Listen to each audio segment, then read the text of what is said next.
What's going on, everybody? Stan Lee. There's a new documentary with Stan Lee's final years and how he was essentially being taken advantage of. We're going to discuss that.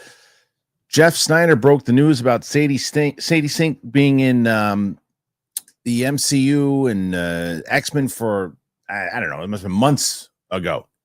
Well, now I guess the Hollywood Reporter is saying, guess what? Sadie Sink's going to be in the MCU. But I think she's going to be in Spider-Man 4 is what they're saying. So we're going to dive into that. We have other things that we're going to discuss here today. There's box office stuff. Daredevil, surprisingly, I can't believe it's just not doing very well if you look at all the numbers.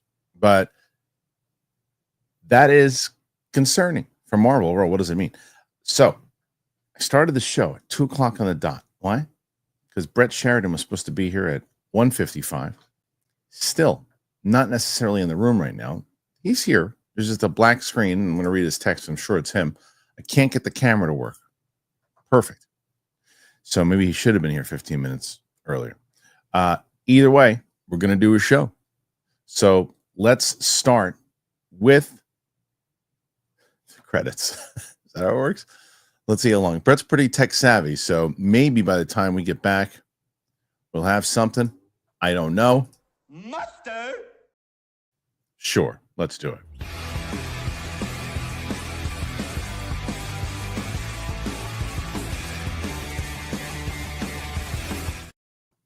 Welcome back to the show, everybody. It is Kristian Harloff Show. It is today, which is what? Wednesday.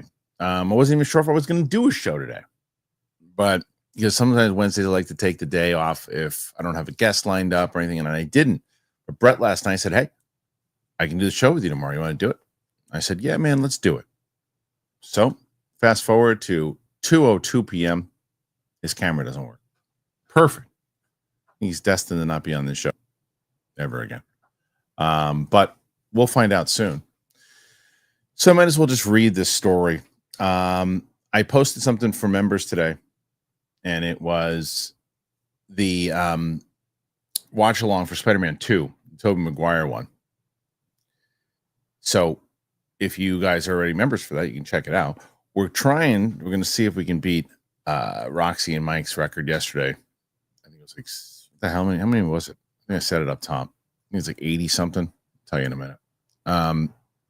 But they had a pretty good day yesterday. They had a pretty good day. They had 83. So can they beat 80? Can Brett beat 83? Probably not, because he's not here. But let's get into this first story, and we'll see if Brett ever shows up. Here's the story. So I saw this thing pop up, this clip, Miss Stan Lee. I was like, what's this? And I started looking at it. So John Bolerjack filmed hundreds of hours of footage that he says shows bad behavior by those around the Marvel legend. Now he is turning it into a documentary, Stan Lee, The Final Chapter. In the final years of Stan Lee's life, John Bolerjack and his camera became a fixture wherever the Marvel icon went. He followed Lee around the world to comic book conventions, to movie premieres. He captured charming moments and candid conversations at Lee's Hollywood Hills home, but Bolerjack says his camera also captured bad behavior among Lee's inner circle. Over the past few years, he has been turning hundreds of hours of footage into a documentary called Stan Lee, The Final Years, a film that was secret until today. Bolerjack has unveiled a trailer and a Kickstarter campaign to complete work on the project, which he says poured hundreds of thousands of dollars into it. It's already been well documented that Lee had a tumultuous final few years. A 2018 Hollywood Reporter investigation detailed allegations of elder abuse amid a power struggle for control of Lee's care and his estate. But Bolerjack contends things were even worse than previously known, and that Lee was in financial ruin at the time of his death at age 95 in November of 2018. The trailer tells the story of an elderly icon who was being carted around to comic book signings despite being exhausted.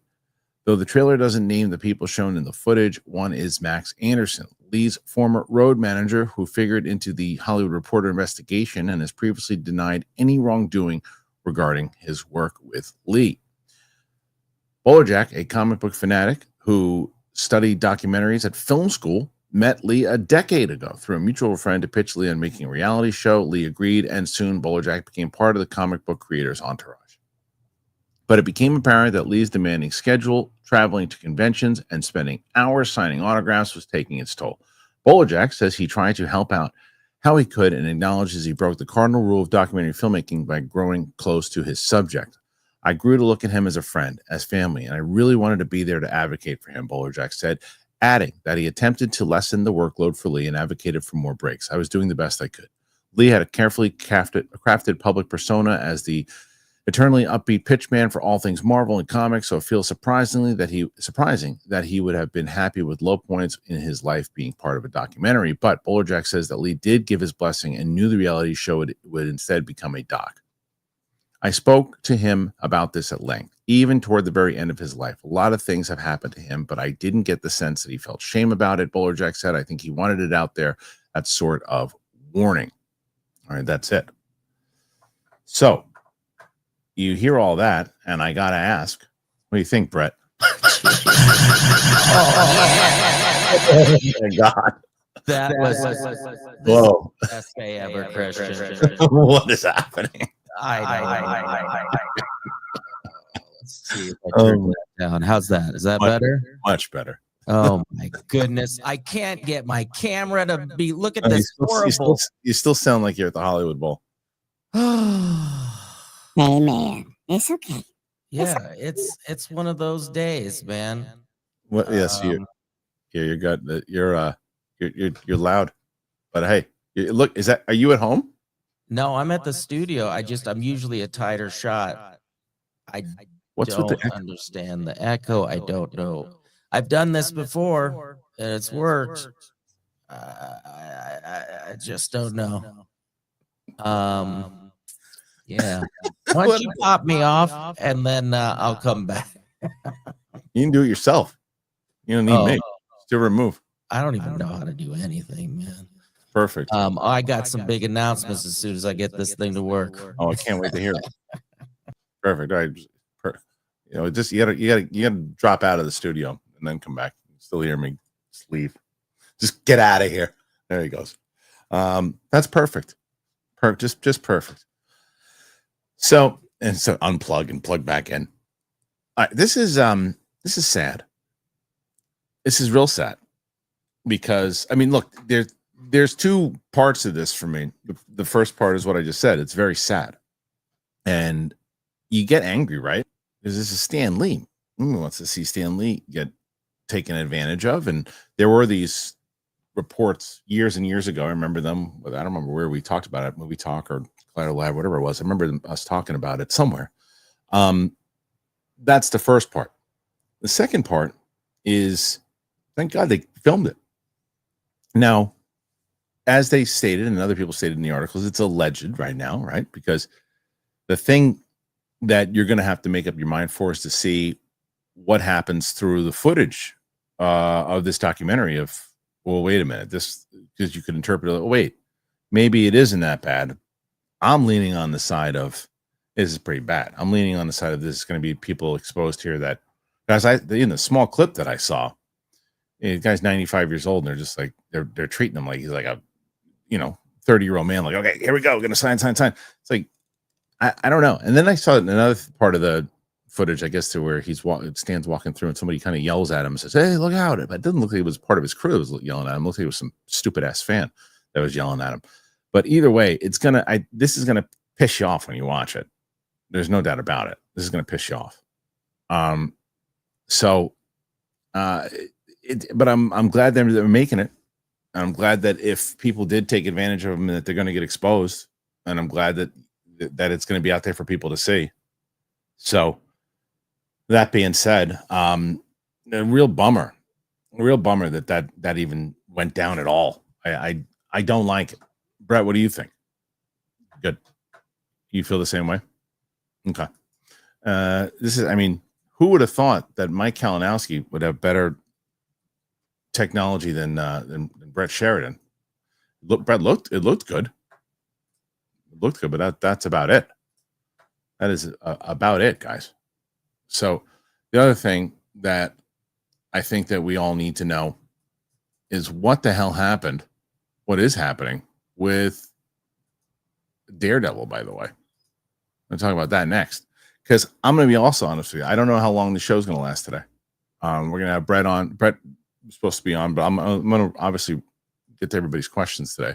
But there's tons of stuff that I wanted to talk about with you. And I know tomorrow, by the way, we're going to have, I think it's Steph and Mike are back. And then Friday, I think it's just Winston. I think Coy's out of town this week. If I believe myself, which I don't know if I do. I don't necessarily believe myself. All right, let's get into this because I'm going to be honest. This one surprised me. This surprised me. Daredevil Born Again launches with 7.5 million views on Disney Plus. Now you see that and you go, okay, 7.5 million. Is that good? Daredevil Born Again enjoyed a strong launch on Disney Plus. They said it was strong. So I don't understand. People are telling me not strong. What's happening? According to the Mouse House, the Marvel television series drew 7.5 million views in the first 5 days of availability on Disney Plus, with a view defined as a total stream time divided by runtime. That makes it the biggest streaming debut on the platform this year. I'm so confused. The show officially launched on March 4th. Disney does not regularly release viewership information about its streaming shows, so exact comparisons are difficult. But for some context, it was previously reported that the Sterling K. Brown drama Paradise drew 7 million across its first 9 days on Hulu and Disney. The first 9 episodes of the Marvel show Agatha All Along hit 9.3 in its first week of availability in September 2024. Daredevil Born Again saw the return of Charlie Cox, Vincent D'Onofrio, yada, yada, yada. Let's say anything else. The show has enjoyed positive reviews. The Arame Tinubu writing in her review for Variety, the Daredevil revival is wonderfully complex. Show takes a sledgehammer to its former Netflix world, allowing the titular character and those orbiting him to transform under the weight and pain of its time. Dario Scarpendane served as the series showrunner and executive producer Kevin Feige. Yada, yada. I'm so confused. It sent this story like it was the end of the world, like it's bombing. People aren't watching. Is that just one of those things where they're inflating the numbers because it did lower than Agatha? People are like, maybe because it costs a lot. Didn't it just said it was the highest? I pointed out to me in the comments. What am I missing here? Because I thought this was bad news. And then someone says lower than Acolyte numbers. I guess maybe it's just not the kind of numbers of old. And you got to remember they lost a shit ton of subscribers too. So maybe that is one of the things too. I don't know. I'm curious what people are thinking on this one. Like what is the overall deal? Nothing else dropped this year, is what Galaxy Geek said. That I mean that's why it's the highest so far. I mean, I guess that makes sense. And there's not, and one of the things I will tell you though, and it is nuts how this works, because you can tell even something like The Acolyte, which we can all agree. I mean, I definitely not a show I enjoyed, but I was watching it and was doing reactions to it and reviews. Those did well for not just my channel, but for people in general. You can tell the atmosphere of what's happening on YouTube and other things that when the reactions come in, you can see certain channels or they're doing well and it means the interest is there and people are tuning into a bunch of different channels to see other people's reactions and they care about it. Whether it's something, I mean, Acolyte was one of those ones. They just wanted to see what people were talking about it, whether they liked it or not. Skeleton Crew was not one of those. Agatha was not one of those. This show is not one of those. Like, I've put out 3 reactions to it so far. It's like, I'm going to finish it, but it's like, yeah, people, it's not the same. It's not the same as the shows that people want to watch every week. And they're like, yep, I want to see what you guys are saying about it. We'll see everybody. And I am shocked by that, to be honest. I thought this was going to be one of those ones. I didn't think Captain America Brave New World was going to do very well. I didn't think it was going to do very well. And then I said, maybe they're going to start to turn it around with Daredevil. Now, even though these aren't catastrophic numbers, but they seem like they're potentially happy with it. But they're not like that water cooler moment you would hope, and I'm sure they would hope for, because it's not doing that for people. And I really like this show, and I really enjoyed the last episode. And when I did see it, it looked like people were excited about this episode too, which I'm excited about, because I liked it a lot. And I thought people were going to say it was boring and but it looked like people were digging this particular episode. But I don't know, man. Either way, we're not in those glory years of Marvel anymore. I mean, we had this whole conversation about it with Roxy and myself and Mike yesterday. And even if this number, and the other side of it is too, Agatha did not cost a lot of money. How much did Daredevil cost? And, you talk about Captain America with reshoots. Didn't they shoot a shit ton of this show? The Daredevil one? They shot it. I thought, correct me if I'm wrong, but I thought that they shot that version that they were going to do. I thought they shot that and they said, no. We don't want to do this. We're going to do the Netflix version of it. I thought that's what happened. I thought they had shot a whole bunch of it. So without those kind of really big streaming numbers, if there's decent numbers and lower than Agatha, then maybe isn't the best. But I dig the show. I really like the show. It's one of my favorite things Marvel has done in quite a while, to be honest. I'm more engaged in this than, Deadpool and Wolverine was a fun movie-going experience. This is a better written show. I know movie show, but same thing. Like there's almost like a Mad TV element to Deadpool and Wolverine, right? Where they're kind of goofing on it. They suck you out of reality here and there. It's always been Deadpool's thing, I know. But this, I'm locked into this world. I'm locked into the street level thing. I'm locked into all of it. So I don't know.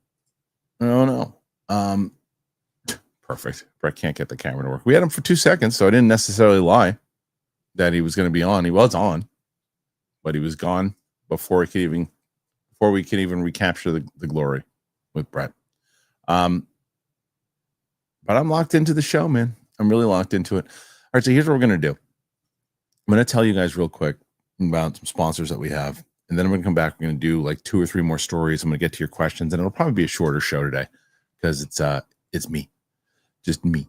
So if there are any particular topics that you want to hear me cover that I didn't choose today, please put those in there when you're asking your questions at the end. I'll say I saw a bit of I saw a majority of it. I think I turned off the last second. The Lilo and Stitch live action looks pretty good. Looks like the animated show. I'm definitely taking my daughter to take it to see it. She won't watch the animated version, but I feel like they're definitely targeting the little ones on this one. And I think that this is going to be something that she'll respond to. So I'm excited to show her the trailer. It looked like an animated movie at first, blasting into a live action movie. So, and I thought that it could vibe. Oh, wait a minute. Wait, we might have, let's see. How are we doing? I don't know. Yeah, it sounds good. Oh, wait. Am I stuttery? No, I heard myself for a little bit. Oh, no, it's gone. Yeah, but it looks like my camera's like going all trippy. It's better than Mike's. Oh, good. Yeah. Well, that's what I was going for. I still tried getting you to go fix Mike's, but that's not good. I got can't even get you to people. I got things. Yeah, things. I got to figure out why this camera works. So when did you go to StreamYards? This is a good discussion. We should get into it. Sure. Almost like 2 months, probably like 2 months ago. Perfect. Because that's what I'm running into trouble. VidNinja worked fine. Did you? So whatever. Because the reason why is that my biggest problem with StreamYard in the past was that you couldn't do updates to the layouts. You couldn't do updates to there was the quality of it. There were things that just weren't working out, but now they fixed all that stuff. So I just said, okay, it's easier to get everybody in there. But hey, I figured it out. What'd you figure out? I shut off my other browser that was logged in too. So now, we worked it out, guys. I miss you all. Thank you for having me back, Kristian. In a perfect. This is perfect for the Kristian Harloff channel. That I would not have, anything set up correctly. It's kind of par for the course. I smacked myself in the head with the microphone yesterday, I think. I think that I don't know what happened, but yesterday I joined this arm popped off and Roxy's like, your lip is bleeding. I didn't feel myself, but something happened. And then, I've been going to the gym. So I try to get back at right around 1:45 my time. And I always have to I got to get food, otherwise I'm going to be a disaster. And I ordered What is that? I ordered DoorDash yesterday, and right as the show starts, the guy was supposed to be here 15 minutes. I didn't explain this in the air yesterday. 15 minutes earlier, and he shows up right as the show starts. So Perfect. you'll get that. Yep, come back, and it was a hell of an intro. But that's it. Are you watching? There's no way you're watching Daredevil. No. Severance. And are you caught up? Oh yeah. I'm not caught up yet. I am not confused at all. Yeah, that's not true. I don't know. It's like, yeah, it's one of those ones where you're just like, do I like this, or am I just want them to tell me what's going on? Right. I think it's a great show, but I liked it. I like what I saw so far. But what did you think about that Stan Lee article? Sad, right? oh yeah. The worst. Did you read it, or you didn't even read it? No, not at all. You didn't read any of the fucking stories I sent you? Dude, I got here with plenty of time. To read all these stories?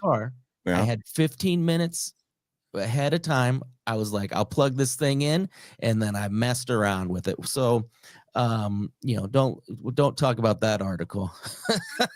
You just think about the article, sad, right? Oh yeah. Yeah. You were just gonna go with it. Why didn't you go with it? You had to call me out. It's not one of those ones where I could ask you about it and then you start, because if you go off on the wrong tangent, not knowing what it is, it won't be great. He was essential. Do you know anything about it at all? I'm gonna guess, because I heard there was like elder abuse when he would at the end of his. Yeah. So this guy's did a documentary. He was following him around for a bit, and then he kind of discovered that his handlers were kind of taking advantage of him, but he has all the footage, and he's finally releasing the movie as a documentary. And so are you freezing like Mike? Please tell me you're freezing like Mike. No. But anyway, so we covered. If you don't have an opinion on it, no, you're fine. No, I mean, I did hear that. I didn't know. I think that he said it wasn't actually right when it first came out that he was being abused or whatever. He made a statement, I believe, that said, no, this is not true. But so what you're telling me is that actually somebody was taking advantage of him towards the end of his. That's what they looks like with the footage. Looks like he was first like carting him around to all these signings when he was exhausted and just kind of pushing him to the, it was bad. So I don't think that's going to go over very well. And then the other story I was talking about was Daredevil. I mean, like the ratings are fine, but I don't think they have these kind of smashing ratings that they wanted. The show's great. I really like it a lot. And this has been on a few seasons though, right? Well, so it started on Netflix, and then they took it off when because there was a different producer on it, and Kevin Feige, it wasn't part of the MCU, all that, and then they were going to basically reboot it as almost the same kind of vein of She-Hulk, a little bit more comedic, and then they were supposed to do like 18 episodes of it, and then they realized, let's not do that. And it wasn't supposed to be tied into the Netflix universe at all, and then they decided, let's actually just do a continuation of it, so they reshot it, and then they made it more gritty and dark, and that's what they did. And so far, I think it's the best thing Marvel's done in quite a while. Really? I think so. I like it a lot, and I think you could probably watch it. You won't get too lost if you watch it. You won't have the same emotional attachment. I mean, I don't even know if I've seen season 3. But anyway, it's you can check it out. And then Lilo and Stitch had a live action trailer that came out today. Oh yeah, that looks fun. I love Lilo and Stitch. Yeah, I don't know. What are people thinking about it? I don't know. I mean, it just came out. So I just know that I'm going to show Maisie, my little one, and I'll probably go and take her. I think that they're definitely aiming right at the little ones on that one, and I'm excited. I'm excited for her to have something to watch. So yeah, my kids loved it, and I remember watching. I mean, it was one of those ones that I enjoyed too. And I saw a quick trailer for it. I thought it looked decent. That was one of the last actually hand drawn and painted animation that they did, before they went to like digital. Fun fact. Yeah, that's nice. See, I know things. You know things about things. Oh, is this my one question that's come in so far, or is? Yes, you're gonna. No, actually, you got 20. You got 20. Well, I'll tell you what. Listen, this is what you need. You need about 63 more to tie Kalinowski and Roxy. If you can do it by What do yourself, they have anything to say about? I know, not a lot. No, Mike has nothing to say. They read articles and have cameras that kind of work. Well, yours looks better. Mike's is terrible. It's so bad. You still have that camera. You still have that I had camera. some back and forth with him, and his setup is just the way he's got his. I don't know if the big camera would work. I've got another like webcam that's nicer that I might be able to set him up with. But I think it's that, and it's also whatever's got the audience keeps telling him to fix the he's got something with the internet that he could fix, but he doesn't do it, and it's like it's become a bit, but it's still annoying. He needs to get off. I think he's got dial up. That's maybe so. Is he using AOL? That's a big one. Yeah. But I'll tell you that, I mean, like I was saying with Lilo and Stitch, I think that I think it'll do well, because I think it's gonna hit to all audiences, and you can tell in the same way that Agatha, I said Agatha is aimed towards a certain demographic, and then the goal is always in business meetings, you aim at a demographic, and then you make that thing really good, so the demographic, it stretches past the demographic, and other people want to see it. And I think that's what Lilo and Stitch could do, because it's one of those things that could just be a big, if it's heartwarming and everything, especially for people who grew up with it. And because the movie came out, when did it come out? In like the early 2000s or something? Yeah, I mean, like I said, it was when Blake was young, and he's 18 now. It's not aimed for everyone. It is. It's the whole point of marketing. This is what they do in marketing. They say, who are we aiming at first and foremost, and then who do we also hope to capture? That's every business meeting. It's like, who's our number one? Is that Brandon? Brandon is just saying that everybody can enjoy animation. There's no one in this room that said any different than that. Of course. But this is also not animation. This is live action, and the goal is that everyone will enjoy it. That's the whole point. But you want to market and make sure that families get in there and see it, because if you can get families and kids in there to see it, that's where you're going to make the majority of your kashish, because there's nothing to see. There's nothing to see for families, especially during summertime. There's only a couple things. So it is 1000% aimed at families and children, with the intent that everyone will love it, and they want everyone to love it. It's not like this is only for families. This is only nothing's ever, but there's marketing and stuff. Marketing is, of course, it's always aimed towards a demographic first, with the intent that you want to capture everyone, because that's the whole point. So this is a movie I think is going to do very well with families and other people too. And the one that I'm very curious about is this Snow White thing. And, oh wait, that's not it. Let me get the Snow White article up. That's not Snow White. That is not Snow White. That is not Snow White. Hold on, it should be in a second here. And that's not it either. What the hell's going on? How come I can't find it?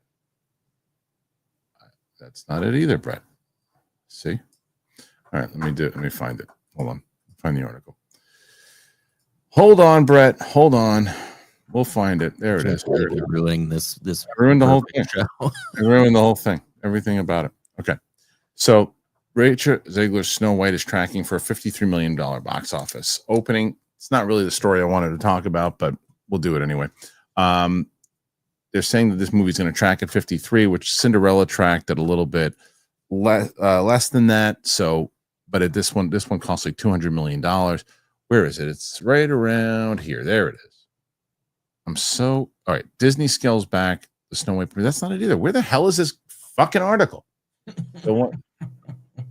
It's the one about they're taking, like, they're not doing as much press for it. I'm trying to see. Here it is. I think I found it.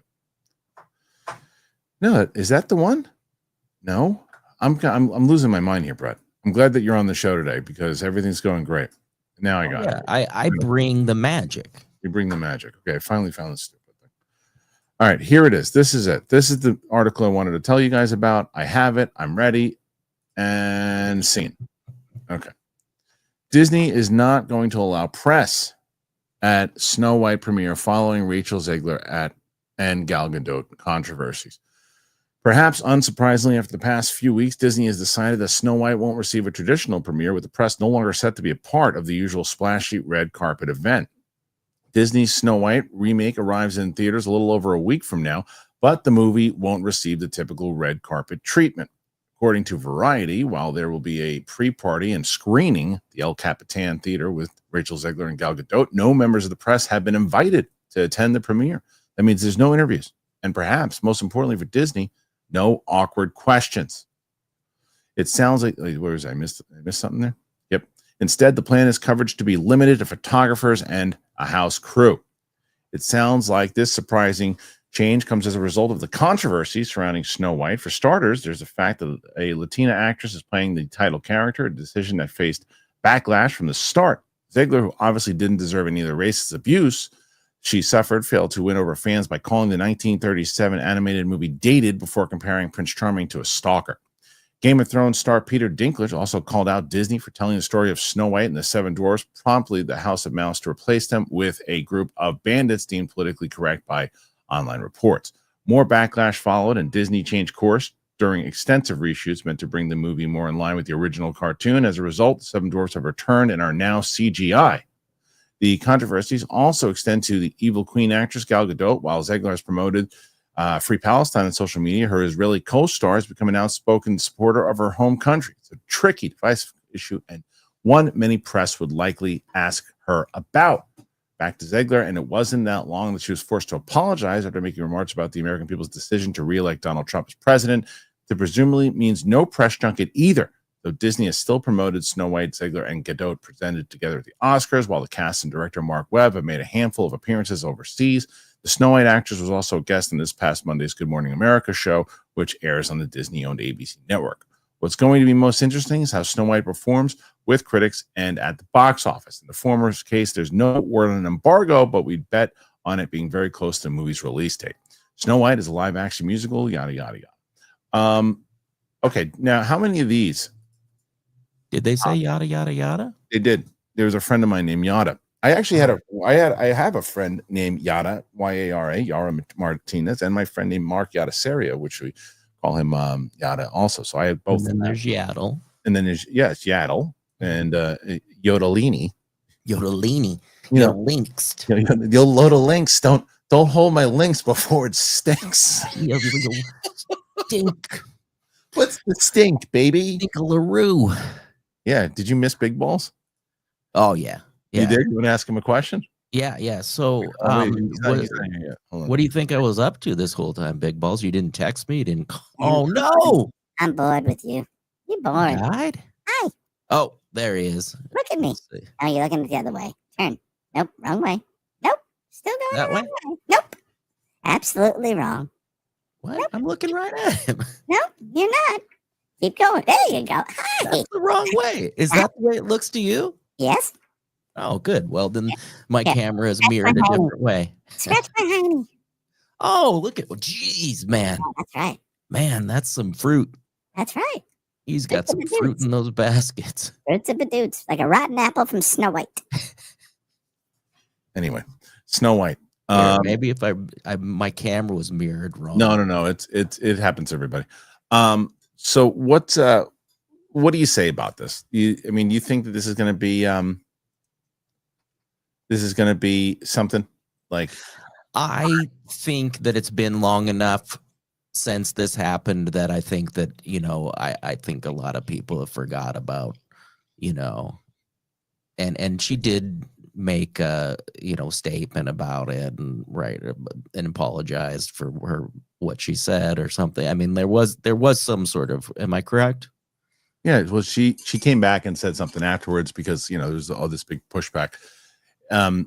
It just, Disney just needs better PR, and I think that they're finally PR with this situation. I think that they finally did that with this. Like, if you're doing, you got to understand that people are very much locked into these movies and are very much like hold a place in their heart for it. So you got to be careful. You can't go and say, in the original, he was a stalker, and in this way, like it. You made it seem like you were just doing this whole entire movie and saying F you to anyone who liked it, whether it was your intent or not. Yeah. That's how it came across. plus everything politically with what's going on, and I've said this many times over, movies have become a battleground to represent both sides. And movies have always been political in nature with things that are happening, but with social media and everything else too, it's been a representation for both right and left to be able to go after each other. Now the question again is, and again, I am telling you, this is marketed. Got it. It's motherfucking families. It's a Snow White movie. It is. Oh, okay. It's marketed towards families. It's a Snow White movie, and they're going to hope to get people in there to see it. And I don't think that those people are really paying attention to the controversies. So if not at all. So I don't. You know, we talked about this before, but I don't think Joe Public is going, she said this about this, I'm not going to be, because of the love of this film. I think that's why most people will just blow that up, because really what she didn't like groom a kid or something like that. No, but I do think, but like I said though, I do think that this is the thing I always say about when it comes to movies and when it comes to things like this. If you are making a $200 million movie, no matter what your public political beliefs are, if you alienate the political side that you're not a part of, it will hurt your business. Mm-hmm. It will hurt your business because I've always said, if you're making a movie for $20 million, $30 million, and you're like, I don't care if those people see my movie because it's not for them. The $20 million and the $40 million that I hope to get back are aimed towards the people that I am making this, who line up with my beliefs. With $200 million, and you are not going to get that, because it is a $200 million film and you need a majority of the audience to come see it. And it's a Snow White film. Yeah. So you have to be very careful when you're promoting your movie to not get political. It is like the same reason you don't bring up politics at a family dinner. You don't do it, because people, and especially when you're trying to market towards people. So it's like, you can't do that. And when you start to do that, people are going to, and for other movies and everything too, they're going to know, they're going to be ready for you, and they're going to just have their fists up. And if you say one thing, they're coming after you. Yeah. Right. So I think and those people have families too. So they might say, I'm not taking my kids to go see this movie, even if the kids want to see. Yeah. We'll watch it. I don't know. I mean, like I said, it's been a while since this. And again, Joe Public, I don't think is following this kind of stuff necessarily. And again, it's, the people have memories like goldfish when it comes to this stuff. I think that your ilk of movie reviewers and what have you remember this sort of stuff, but I don't think if I asked my mom or if I asked my wife about it, she'd know. Right. And just not to go on a tangent, but if you're going to go hang out with family and you don't want them to talk politically, my wife's going to visit some family this weekend. Should you tell them up front, hey, can we not talk about politics this time? Or you just kind of hope it doesn't happen? You just kind of hope it doesn't happen. No, it's true. You just kind of hope it doesn't happen. Sometimes depends. I guess it depends on who you're talking to and who you can actually discuss this with. But it's interesting that Disney decided not to do press, which I honestly think is a good idea. It's a good idea. Don't give an opportunity with the movie coming out in a week that someone asks and then they say the wrong thing or something, or it's blown out of proportion, or they get some kind of video clip, because that's what they're worried about. They're worried about the press, and then somebody asks a question and then that clip, like look what happened with like Anthony Mackie right before Captain America comes out. He made a comment about Captain America not having to represent America, and it went viral. People went nuts about it. And it's not necessarily, it could have nothing to do why the movie didn't perform, but people could say that it did. Yeah. And you can also say, if you're Disney, let's not do any press right now at all, because if there's one little thing that comes out, if someone asks about it, let's just go on the name of the movie. It's Snow White.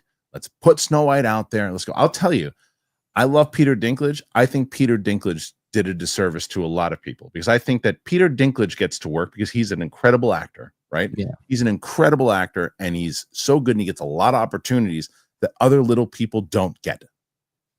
They don't get it. And you just took jobs away from them, and you might have been fighting the fight because you're like, oh, they should have more than just being the Seven Dwarfs. Well, there's somebody out there that could have gotten that job that might have been able to pay their bills and do it. And you wouldn't have CGI dwarves. You'd actually have, maybe there's someone that could have been the next Peter Dinklage who cut their teeth on that role that did well and then became the next Peter Dinklage. But Peter Dinklage made it possible for them not to get jobs. I love Peter Dinklage, but I think it was a bad move. So that they weren't going to go with CG dwarves? Originally they weren't. And then I don't know, there was, I don't really know. There was like a picture that came out that had them like regular size, but I don't even know if that was actually real or not. So I can't speak on that, but I know they were going to do it. And then Peter Dinklage spoke up. They said, no, we can't do that. And then they made them like CGI dwarves instead. Oh, so, I didn't know that. Yeah, that's yeah. So it kind of made something that he was saying wasn't good even worse. But yeah, I see what you're saying. I understand the notion behind it. I understand that, like, that's the only thing we can play is the Seven Dwarves. Yeah, that's it. I understand that. I do. But by doing that and making such a big thing about it because of his power status, he took jobs away from people that probably might not be working right now. So this movie is just riddled with stuff. It's riddled with stuff. And a 54 million, whatever it is, opening. The question is, what is it going to be, and how is it going to do as far as review wise? But I don't know. We'll see. I think it's going to do well. I honestly, like I said, I don't think opening weekend or consistently. That's where it's going to, because it's tracking for $53 million here in the States. And it's got a 200 or something like that, 54 million with a $200 million budget. It's got to have a good word of mouth, and it's got to carry on. It's got to do good internationally, which is possible. I just think, I mean, it's well, one of the most widely known animated stories of all time. I mean, wasn't it the first one that came out? Wasn't it Disney's first? It basically built Disney. Yeah, I think you can go to anybody on the street and say, "Hey, have you heard of Snow White?" And so that's what I think it's got going for it. That it's just extremely well known.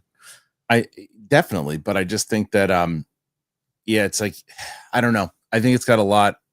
I do think that the controversy is going to hurt it. I think that it already is. I think that it's Snow White, and the fact that they were going to do it in a way that people are really excited about it. It'd be tracking for like a $75 million opening instead of tracking for something lower. There's no excitement around it. This is no excitement around it. I like Mark Webb directed it. I just watched his Amazing Spider-Man movies. I like Mark Webb. Anyway, that's it for those stories. We got some more, but before, I'm so pumped, guys. I love the fact I got good news for Trade's going to be back for a bit. They're going to be on the show for a little while, and I'm so glad that they are. I have been locked in with Trade. I love Trade so much. Get out of there, water bottle. It's not about water, it's about coffee. And I'm going to tell you about Trade. I'm going to tell you about Factor. I'm going to tell you about Robinhood. Tell you about all of them. How about this? All right, coffee drinkers. I'm sure you're like me. I start the morning and I need my coffee. I got to have 2 cups. That's what I do. Leave me alone. Don't bother me until I have my coffee. And for the longest time, I kept saying, I don't know. I don't like that bag of coffee. I don't like that one. That one's just decent. I have not been like that in a long time because I discovered Trade. And once I did, I'll never go back. It is a coffee subscription service that delivers freshly roasted coffee straight to my door. I love it. Trade is the #1 U.S. specialty coffee marketplace. It brings you fresh coffee from over 50 of the country's top roasters. Every bag is roasted to order. You'll taste it. You smell the difference from your very first cup. It just lights up the room. I'm telling you, this is so fresh. I feel like a coffee connoisseur now after being with Trade for so long. I just dig the different kind of blends. There's things that I thought I would never like that I've tried and now I love. And you have such a great menu and things you can just browse on their site, and they'll fit it right to your taste. It's brilliant. I love Trade. You guys know I do. I rave about it. It's like Christmas time every time I talk about Trade. Now, Trade is exclusively offering our listeners 40% off your first order at drinktrade.com/Christian. Did you hear what I just said? That's drinktrade, TRAD.com/Christian for 40% off your first order. drinktrade.com/Christian. Do not miss out on trade. You will thank me for it. I promise. I've really been making fitness a priority lately, and I want to make sure that my nutrition is part of that. So I've been getting Factor, man. And Factor has chef-made gourmet meals that make eating pretty easy. They're dietitian approved, and they're ready to heat in 2 minutes, so you can fuel up right then and there. No matter what life throws at you. The great thing about Factor, it arrives fresh and it's fully prepared. It's perfect for any active, busy lifestyle. I can tell you it's been an absolute lifestyle changer for me. It's got over 40 options across 8 dietary performances on the menu each week. It's easy to pick meals tailored to your goals. Factor can help you feel your best all day long with wholesome smoothies, breakfast, grab-and-go snacks, and more add-ons. You can reach your goals this year with ingredients you can trust and convenience that can't be beat. So you want to eat smart with Factor. You get started at factormeals.com/factorpodcast and use the code Factor Podcast to get 50% off your first box plus free shipping. That is code Factor Podcast at factormeals.com/Factor Podcast. You get 50% off plus free shipping on your first box. Robinhood Gold. With Robinhood Gold, you can now enjoy the VIP treatment, receiving a 3% IRA match on retirement contributions. The privileges of the very privileged are no longer exclusive. With Robinhood Gold, your annual IRA contributions are boosted by 3%. Plus, you also get 4% APY on your cash in non-retirement accounts. That's over 8 times the national savings average. The perks of the high net worth are now available for any net worth. The new gold standard is here with Robinhood Gold. To receive your 3% boost on annual IRA contributions, sign up at robinhood.com/gold. Investing involves risk. Rate subject to change. 3% match requires Robinhood Gold at $5 a month for 1 year from first match. Must keep funds in IRA for 5 years. Go to robinhood.com/boost. Over 8 times the national average savings account. Interest rate claim is based on data from the FDIC as of November 18th, 2024. Robinhood Financial LLC, member SIPC. Gold membership is offered by Robinhood Gold LLC. Thank you, Robinhood. Thank you, Factor. And of course, thank you to Trade. I tell you guys each and every week, all the links are in the description for the sponsors. When you sign up to these things, when you get yourself something wonderful, like the ones I just told you about, you are supporting this show more than you can imagine. It is such a big thing. It keeps us going. So, and I'm telling you, if you haven't gotten Trade and you're a coffee drinker and you didn't sign up for Trade, well, I don't know. I think it's embarrassing. No, I'm just kidding. What were you going to say, Kristian? I was going to say you're embarrassing. But show a little class. Huh? Show a little class. Still saying that? You guys still doing the class? No, see, it's like, look, you're like trying to catch up. You can at least lie and say you've been watching what's been happening. Oh, dude, I never miss an episode. I don't Denver it. I Denver it either. I went to Madison Square Garden with Sarah to go watch Monday Night Raw.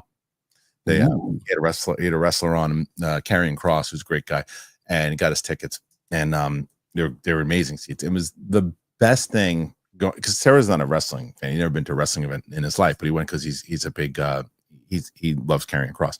So we went, and there's a wrestler who I've talked about many times on the show called Jey Uso, and as I said in the same way, because people kept saying because the crowd went, I knew it. The crowd went nuts when he gets there, and Brad Gilmore texted me and goes, "See, I told you, Jey Uso is over." I said, "I never said this guy wasn't over. It means he's popular with the fans." I said, "I never said that. What I said is he's not a main event guy. He can get people going nuts in the crowd. He didn't speak on the mic when he was at Madison Square Garden, but he can get people going nuts. And he does this thing, yeet, and he has a whole crowd going like this. And I have video of it. I'm going to post it. Matt Sarah yeeting. It is the best thing I've ever seen in my life. It's the best. Yeeting. Yeet. I recorded him. Kids yeet these days, right? Yeah, I guess so. And yoink. Did you know that yoink is the opposite of yeet? And I don't believe that's a thing, but I could also believe that it is a thing. Dude, send in 400 questions asking Kristian whether or not that's a thing. Well, speaking of which, you got 24. That's not bad. Hey, that's not bad. 24. No idea. You got, if you can, I mean, look, is if you can get do you know how much satisfaction it would bring to me that if you could beat Mike and Roxy on your first day back in like 4 months, that'd be great. Give me a break. Give me a break. I said, do you know what I do every time my kids say that? Do you throw references at your kids that you know they're not going to get? Oh God, yeah, all the time. All the time. It's like someone said, "Give me a break," and I go, "You mean like Nell Carter?" And throw that in there, and nobody knows what the hell I'm talking. And my wife just looks at me disappointingly and shakes her head. Only old people know Nell Carter. Where did Nell Carter? Where did they? Was she a good old Nelly? I'm sure she's passed on. Oh yeah. Well, I mean, but we're probably the same age as Mrs. G, huh? Mrs. G, around the same time, same era. But now the TV content has changed, right, Brett? Yep. Yeah, like Stranger Things. You watch Stranger Things? Boom, transitions. Well, Stranger Things star Sadie Sink joins Tom Holland in Spider-Man 4. Well, she was rumored she was supposed to be in X-Men as Jean Grey. So wait a minute, what the hell is happening here? Sadie Sink is joining the Marvel Cinematic Universe. The Stranger Things star has been cast in Spider-Man 4, which will share the screen with Tom Holland as the teenage web slink. Well, as the team. Wait, hold on a second. With Tom Holland as a teenage web slink, he's not going to be a teenager anymore. He's like 25 years old. It's going to be like ridiculous. It's unclear who Sink will portray in the comic book adventure, though Deadline, which first reported the casting news, hinted that her role will be significant. The outlet also poisted, that Sink could play ex-mutant Jean Grey, a character who has been brought to the screen by Famke Janssen and Sophie Turner. Let me fix this. Hold on. I'm going to fix this article. It's unclear who Sink will portray in the comic book, although Deadline, who got the story from Jeff Snyder, who posted this 4 months ago, reported the casting news that said it could potentially be Jean Grey, character who has been brought to the screen in the past. Marvel Studios and Sony Pictures released the Spider-Man-centric films, and the MCU couldn't be reached for comment. I don't know why they do this. The trades love it. That's why anytime I get a story from anybody, I hesitate to even break it because the trades don't take anybody serious. And even Snyder, who worked at the trades, he's been breaking things left and right. Snyder had this story out that she was supposed to play Jean Grey, like literally, we've been talking about it on Capes and Cows forever. That she's supposed to be doing it. So it's interesting that if she first appears in Spider-Man 4, then they're really going to start kind of setting up the X-Men. But I'm sure you have a lot to say about that. Oh man, I mean, I wrote for specifically for the show. I wrote a dissertation about this, but I know we're running out of time and we need to get to the questions. Yeah. But I mean, I'll just say I'm super stoked about it. And what's your favorite Jean Grey story? Oh, it's when she kind of disappeared into the ocean. Yeah. They called her Ocean Face. Yeah. Didn't she how did she just disappear somehow? It was like she blew up into. Oh, you're thinking of X-Men 3. Yeah. I at least know who you're talking about. Yeah, it's true. The Famke Janssen. I thought you were just completely making it up. Your memory was able to grab at least a couple of things from that. Steel Trap. That's Steel Trap Larousse. Who did you play in the Schmoedown? You played obviously Kevin Smith, and you played Bonnie, right? Was that the only two you ever played? Bonnie, Kevin Smith. I thought there was no. Well, he beat you, right? Kevin Smith beat you. Yeah, he beat you. Yeah. Then you beat Bonnie. I mean, it was he barely eked. He beat you bad. I beat myself up about some of the questions that I missed, but that was the best. That promo to that Kevin Smith fight was a flirt and floss was the absolute. But the fact that he played along with it and said that you didn't get him tickets to his show. Oh, I mean, he knows what he's doing. Yeah, totally. Yeah. He was great improviser. But he also trusted us that he wasn't like, what the hell am I doing? Just went right. I will tell you that I had a few celebrities that were on the show that were just like, what? I didn't do what? And there was one that wasn't committing to the promo at all. But not Kevin. Kevin was no. Yeah, that's that. He definitely a pro. Like to pitch that to somebody, most people would go, no, that's totally insane. Yeah, but he's like, oh yeah, I got it. Yeah, I'll run with this. Yeah, and he did it well. I think that's everything as far as Sadie Sink goes.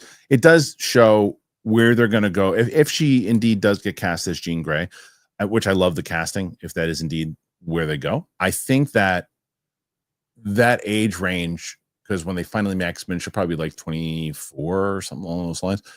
Perfect. And she's a really good actress. So there you go. We did it, guys. We did it. Let's get into some questions, Brett, because that's what you're here to do. I know. I mean, I got about 100 to go through so far. Is that the 30? But 30, still, so you're just around 53 away. 53 away from 53. Is that right, or is it 63? What the hell? 53, right? 53, 63. What did I say? It was a total of 80. A total of 83, I think, is what they got yesterday. So yeah, you're about 53 away from tying. So good luck to you. Pretty much got this in the bag. I think so. All right, Crashing Coyotes. Let's see. So a streamer loses 200,000 subscribers, and now it's news when the next show has less views with 200,000 less subscribers. It's almost 1 + 1 = 2. I mean, I get it. It has less subscribers, and sure, but you'd also think a lot of times that if you lose the subscribers, that certain shows pick up subscribers. That's the whole notion of them in general. So, it's not always 1 + 1 = 2, because if you also hope, okay, look, if this is the show that I want to get some people back into and get those Netflix people who cared about it, let's do it. Right, Brett? Bingo. Yeah. Joe Rader. And this is Russo's did great in the MCU, but everything else has been bad. Yet it seems being back with the MCU brings confidence and not concern from fans and critics. Why? That is a great question. So essentially, Brett, it's like, in Civil War, Winter Soldier, Civil War, Infinity War, and Endgame are considered by many people in the top tier of the MCU films, right? The Russos have directed all of them. Oh, yeah. Now, the Russos have directed a bunch of stuff on Netflix, and they have directed a bunch of things. They just did this new animated, or not, I don't know if it's animated. I don't know what it is. I think it's animated with speaking of Stranger Things, Millie Bobby Brown, and I think it's Pratt. I could be making all of this up, but I think that's what it is. And apparently the reviews are not great. And the question is, well, why do they still have the confidence? And why do the fans still have confidence in them if they haven't been doing stuff since then? Rokus is the same thing. I just feel like, when it comes to maybe it's the other stuff, this isn't their lane. Maybe this is their lane. I don't know. What do you think? Seems like their lane to me. That's it. That's all you got for that one? I mean, they made the best ones, so that's it. That's it. That's all I got. Russo's, baby. What did you say? Russo's, baby. The Russos, baby. You know how they do. I know how they do. We should just, I was playing. If you would have been in here earlier without the camera fodder, I was just going to do one story and then I was just going to do a goofball show.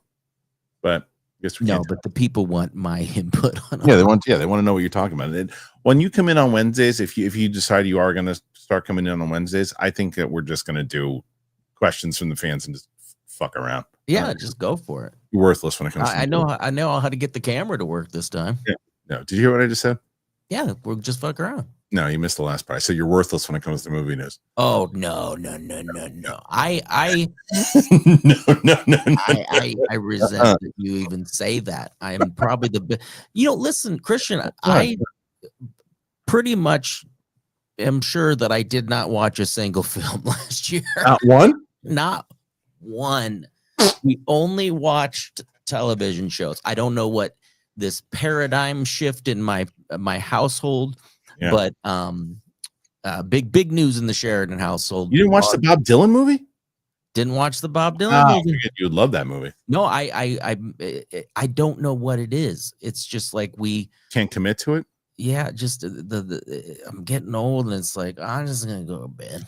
That is true, though. I mean, if I'm not seeing them out in theaters, it's harder for me to go check them out. But I've been watching TV. I forget? Did you watch Dexter? No. No. They have a new helpful. Well, they have a prequel series. That's really good. Anyway, Nathan, Brett, welcome back. Seems like a lot of people are pretty sure Superman could never do bad at the box office, but Superman Returns didn't do very well. It was a different time in 2006. It was before the whole Marvel explosion, and there were still the X-Men and everything had already been out, and Batman, I think, was the first one had just come out a year earlier, but wasn't the same. It didn't have that superhero explosion type thing. And Man of Steel really did better than people gave it credit for. It's just because Marvel was getting closer to $1 billion every time they went out. They were comparing it to that and those numbers. Yeah, but it's different. It's way different now, especially with James Gunn at the helm. So I don't know, bro. What do you think overall about this? Yeah, I mean, that's apples to oranges. I mean, it's basic theoretical math science. Which one's Batman Returns? He's talking about Superman. Is that one of the old ones or Yeah. one of the new ones? Is that no? It's fine. Don't worry about it. Is that the one that Stockman blew up on me because I said, why did you see a film 3 times if you didn't like it the first time? No, that was the Dark Knight Rises, I think. No, I think it was the Superman. It was Was it? Oh, Man of Steel? Man of Steel, yeah. Is that what it was? Okay. Nathan Drake was also thinking about Batman vs Superman. Critics panned it, and a lot of fans were divided on it. Yet it made over 800 million. Did it make that much?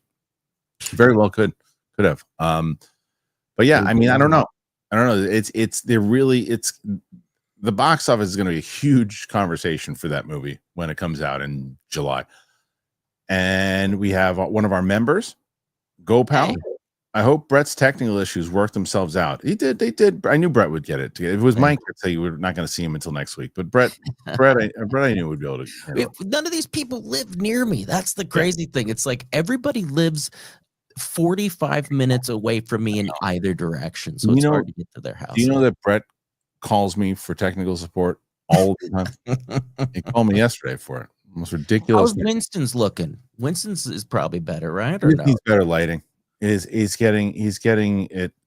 Koi somehow and now has Roxy's setup is still the same thing. Roxy has a good set, but it's the same thing. It's the lighting, it's in the computer thing. It's like right now I'd probably rank. Let's see what the audience thinks, but I would rank, strangely enough, probably Koi and Roka are probably right around the same. Maybe Roka a little higher because we've got a better setup. And then you'd hope Roka. He's got a better microphone. So it's Roka number 1, and then Koi's probably number 2. Strangely enough, Steph's gonna fix her lighting and everything too. Steph's mic is good, so Steph's probably in there too, around the same. Angle's a little goofy. Yeah. Mike's absolutely the worst.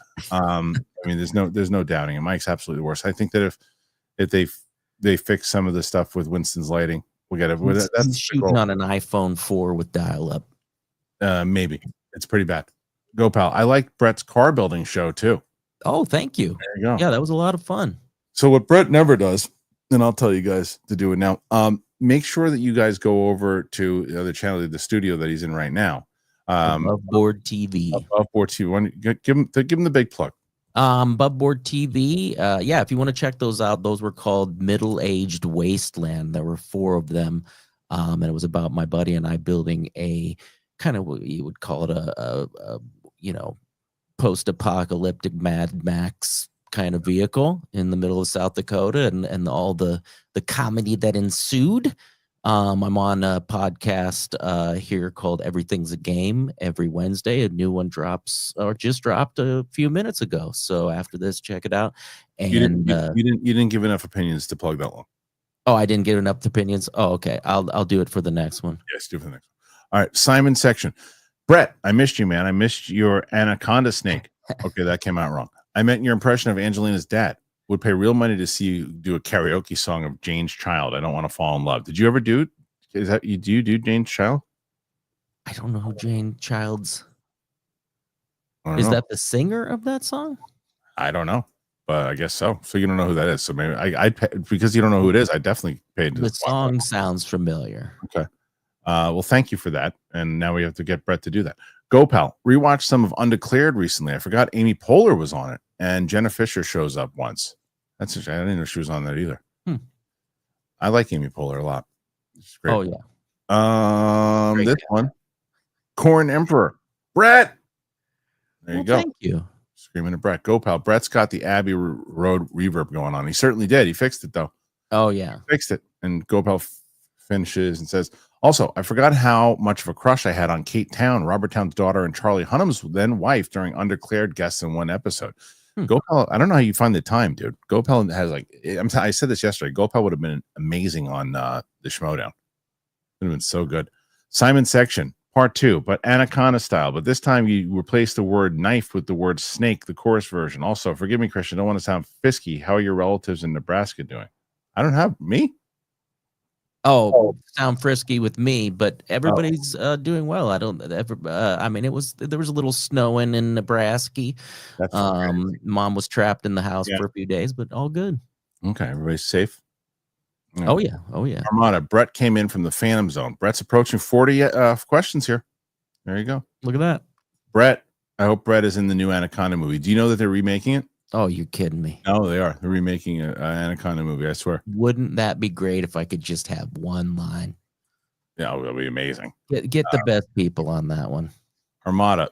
Actually, Heretic might be too much of a heady movie reaction. You could probably do Companion instead. Well, that's what I talked to Roxy about. They said that the Companion reaction ate shit on the Real Rejects. But I ate shit. I shouldn't say that. It just didn't do very well on that channel. So if it didn't do well on that channel, it's not gonna do well. It's gonna eat shit on my channel. So let's see. Old man Mike, there he is. I'll say this: tech issues not so easy, is it, Jack? Mirjam, welcome back, Brett. How is everything? Great, wonderful. I got to answer some more MCU questions before I can plug another big thing. you can answer another one in a second. Simon Section, Kristian, any chance you might show Sam any Daredevil footage before you see No Way Home? Because like Winston, she might not buy this blind lawyer catching a brick out of nowhere and not retain any damage. Give her more credit than that. She understands what world she's in now, and she'll ask me, probably when we're watching it, she'll be like, wait, how did he do that? And then I can explain to her. She doesn't need to see a whole bunch of footage in order to do it. I mean, there's just too many. There's 3.5 seasons of Daredevil that I can't. We haven't even started. We were trying to get 4 episodes in this week, and of other stuff. So anyway, so what is that? Did you just send me that's for if I answer enough questions, I get a pitch. Okay. You want to talk about that now? All right, we can talk about that now. We can talk about it now. Is that where you're going to plug? Because that's the only thing I wanted you to plug. Oh, sorry. Just kidding. It is. Man, what is this shot? I got my belt hanging. I got to scoot up. Did you see my impression of Paul Giamatti as Batman? No. Motherfucking Batman.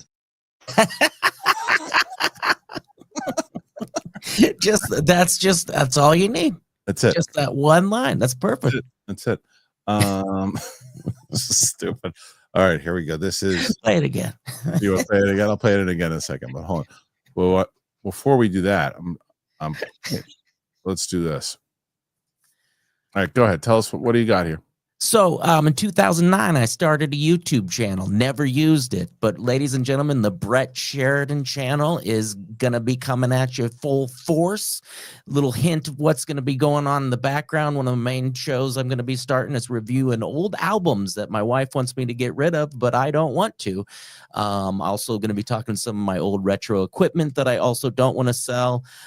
So help me watch my show and help me make some money with the stuff that I love, so I don't have to sell it for food.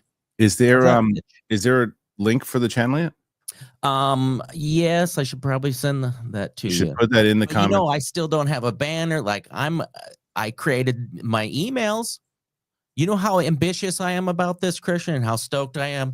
I created an invoicing email for people to be on. Oh, okay, perfect. Brett Sheridan. You got to do it. I was like, I'm putting it out there. It's like the Jim Carrey writing the check thing. I've put it out there. Now I have to make these. I have a question, and you can, or I can. But should I do a live show for my first one to kind of help mold this, or do I just pop them out? The audience will tell you yes to do a live show first, but I would say no. I would say you do a review. You do a couple of the reviews first, anywhere between 8 to like 12 minutes. Do the reviews, do the things, get it going, and then build up to that live stream so you can get an audience. And then once the audience is locked in and watching, then promote your live show. Perfect. That's my advice. Doing it. Hey, I'm not. I don't know if you don't know shit, but I usually will take your advice when it comes to these things. Well, Mike Joyce says, I gotta know Brett's thoughts on Justin Baldoni and Blake Lively. Are you paying attention to that? Man, I mean, this is like I've been Locked in. And it's like 1 second I'm thinking I don't know, and the next minute I'm like, get out of here. No, there was some they've got some bad blood, right? There's some bad blood between the two of them. No, she left Ryan Reynolds for him. Oh, Yeah, that's they're gonna be they're eloping. Ooh, yikes. Yeah. Huh. Yeah. I thought that was she was having issues with somebody on set of something. No, they just decided to call it quits. Yeah, but now he's dating Alanis Morissette again. Man. Yeah. Oh. Yeah, they got back together. Yeah. It's good stuff. Good stuff. Hey. I got to know Brett's thoughts on Baldoni versus Lively. Oh, yeah. Who did that? Dude, I can't believe that happened. I know. It's nuts. Look it up. Corn Emperor Kristian, ask Kevin Smith. He talked about it. I think he's talking about the Stan Lee stuff. I haven't talked to Kevin in a bit. I'd like to see him when he's in Jersey. I told him I was going to come out there. I want to get him to sign that jersey that he has from the Schmodown. Go Pal. Brett, have you seen Go from 1999? Just watched it on Christmas and it still holds up. I've been using Family Circus for 25 years. Yeah, that one, that's before Brett saw kids, before he had kids. He used to see movies all the time. Yeah, that was one of my faves. I remember. A good one. Yeah, great soundtrack too. I mean, like that's one of those like super fun, great soundtrack shows. It is a good one. All right, Simon section. Kristian. Brett says he brings the magic. So where's I can't spell his name. Zaflurton. He was a legend in the COVID wars. We need him now, or at least his assistant. I have some ideas. Brett, speaking of Zaflurton, Maisie's been listening to this kid's music thing, Go Banana Go, and there's like this German song, or this guy speaking in German, whatever, and everyone's like, it sounds like Flaus just singing. Flaus has to be like top 5 characters of all time created during any Schmoes Know thing, right? Oh, yeah. Well, I sent that to our person that does thumbnails, and she's used it on multiple thumbnails. Just a picture of me with the tub. Yeah, I was like, here's a goofy one for the middle-aged wasteland. Oh, the best. Nathan Stowe. Brett, what do you think of the Anaconda remake? I hope it's super fun, and I hope it doesn't take itself seriously, because if it does, I can't imagine. It's tough to capture that magic in a bottle. What's that stupid sound that just happened? Lightning in a bottle. Magic in a bottle. Mike Joyce. Brett, thoughts on the llama drama at the Bolorama? Nothing. Are you my mama? Yeah, there you go. Remember that one? Yeah. Children. I think I heard it from Obama. Okay. Top dog RLJ. Kristian and Brett, you always make me smile. Thank you. Thank you for the 14 czar. That's right. Support from Nathan. Go Pal. It was so sad when the chief died. Didn't he get swept away in a flood? And give me a break. Oh, give me a break. That's talking about Nell Carter. I don't remember the show well enough. I just remember Nell Carter. I couldn't tell you anything else about that show. Do you remember anything else about that show? Yeah, I don't. Was she like a nanny to a family or something? A nanny or something. Yeah. But that's all I remember about it. I don't remember anything about that show. I couldn't tell you anything. I sure could use anyone else that was in that show except Nell Carter. Armada, can Brett give us a random show recommendation? Oh yeah, he's probably watching something ridiculous. Oh, have you guys heard about Penguin Times 2? Yes. Yeah. Okay, good. That's it. That's fine. That's right. That's a good improv. That's the one where they do a deep fake AI version of Emmanuel Lewis, right? No, yeah, it's Emmanuel Lewis, and it's a live action, right? Where one of the penguins is animated and one of the penguins is CG. Okay, and then the little twist in the end is then a live actual penguin. As in, penguin. Have you seen Penguin? What's his name? Johnny Penguin. Yeah. Oh God, my brain still works so good. Just let it Doctor go. Strange. Voiceover. Penguin. Oh, nice. Go Pal. Sadie is Firestar from Spidey's Amazing Friends. Also possible, but I think the Jean Grey is going to wind up being truth. Simon section. References your children won't know. So they tell you to give them a break and you respond, no Kit Kat for you. What would be their response? Which one is that? See, I'm just a commercial, maybe. No Kit Kat for you. no, I think that's something else. No, Soup for You is Seinfeld, but I don't know which one that's from. But yeah, I don't know what they respond. They would do what they always do. They just ignore me. Narcolepsy 27. What would you do for a Klondike bar? That's a good one too. I don't ever hear that anymore. Do they still have Klondike bars? Oh yeah, my kids love them. That's every once in a while bring a bunch in. Yeah. Wow, I didn't know they still made them. Miriam, support for the lovely Brett. You lovely Brett. Spencer, will John Voight cameo in the new Anaconda movie? Maybe. Better hope so. I really hope that he does. That would be amazing if he did. I hope he just runs the whole thing again. Andrew Kravolka, which show do you like more, Friends or How I Met Your Mother? For me, it's Friends. I don't think I've really seen more than 2 episodes of How I Met Your Mother. I don't know. I mean, I never really watched any of them too much, so they're kind of even for me. Let's see. Slen 182. You and Sam should watch the extended edition of No Way Home. It's 8 minutes longer and it has a different post-credit scene instead of the trailer. Interesting. I didn't know that. It's good to know. Mike Kalinowski just texted me. What's he saying now? He might not be able to make it. Okay, tomorrow. Mike, come on. Yeah, well, he's gonna Sure. me and Steph. It's fine. I like Steph better than Mike anyway. Okay. Next one, and we're at 44, Brett. Boom. Not bad. That's how it's done. I'm in for that goofball show with Kristian and Brett. That'd be awesome. Laughter and goofballery is good for my sanity. It's a good way to bring it back. It's been gone for like 2 or 3 years. PLD project. It's about time Brett showed up. I love this team. Hey, PLD. Thanks, bro. Screwface John coming in hot. Brett, I'm from Nebraska. Where are you folks at? Where are your folks at?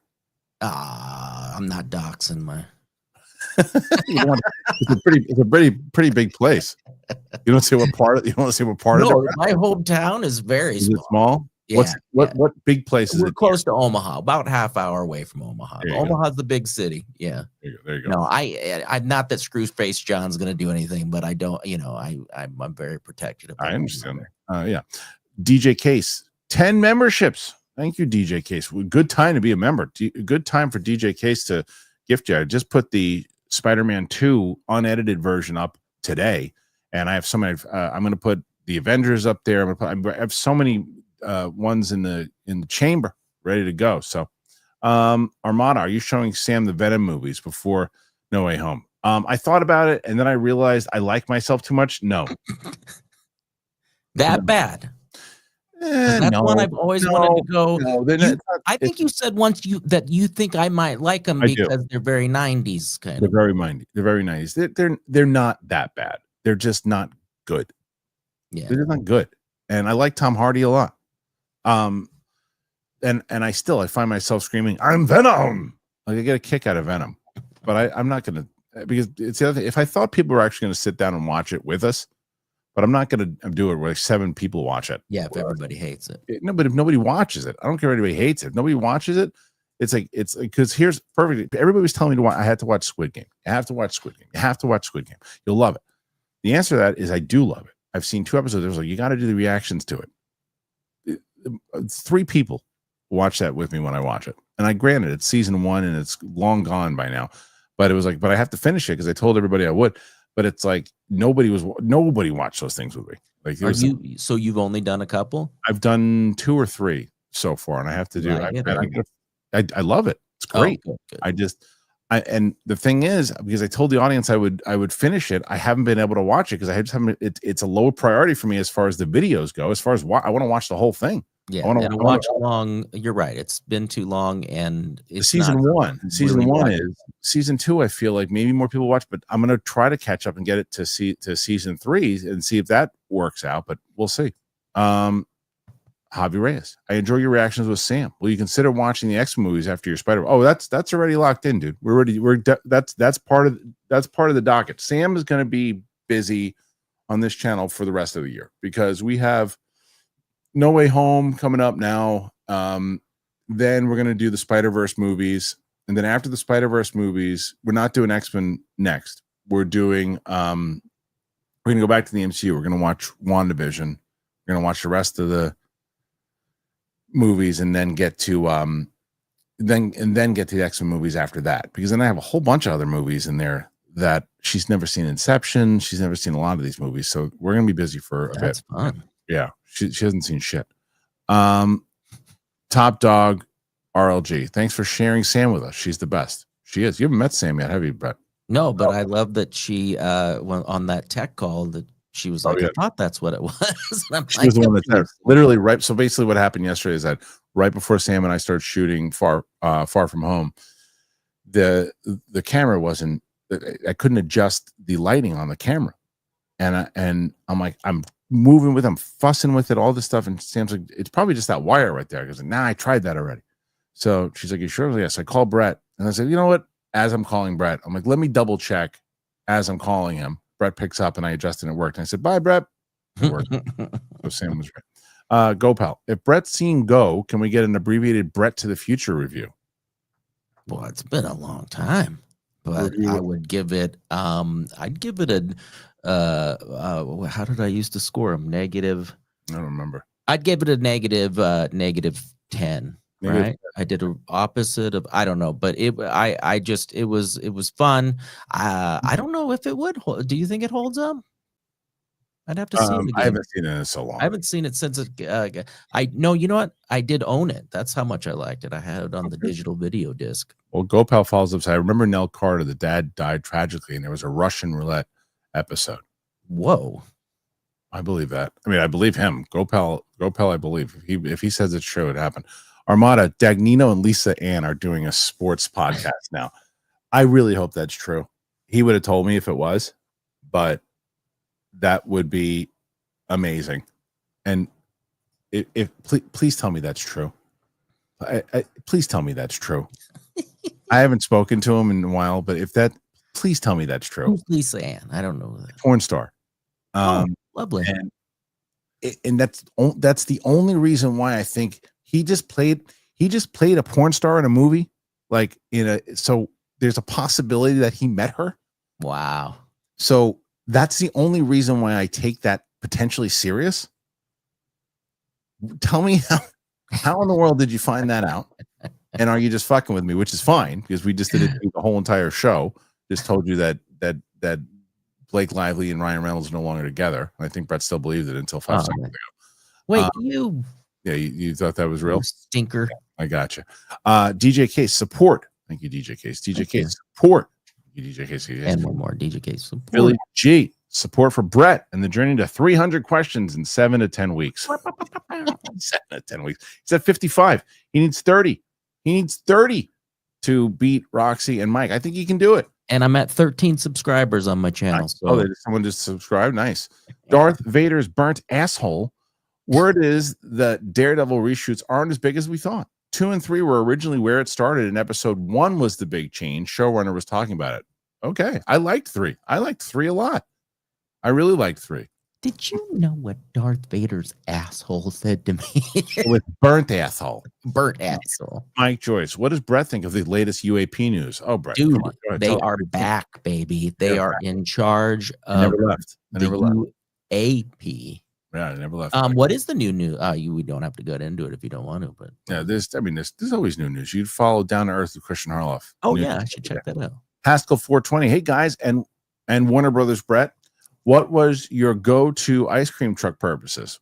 Oh, mine were toasted almond, yum, chip candy crunch. I used to get the WWE wrestling ones and the Super Mario bars, vanilla with chocolate coating and chocolate. That just I always got the ones with the gum eyeballs, no matter what it was. I can't think of the characters at the time, but like it's something that had was a character. I always it's good. You finish this up. Chocolate bar in the middle of Marino's Italian ices. You did do the flip, right? Flip the ice over to get to the sticky syrup on the bottom, and a Chipwich I used to get quite often. Chipwich.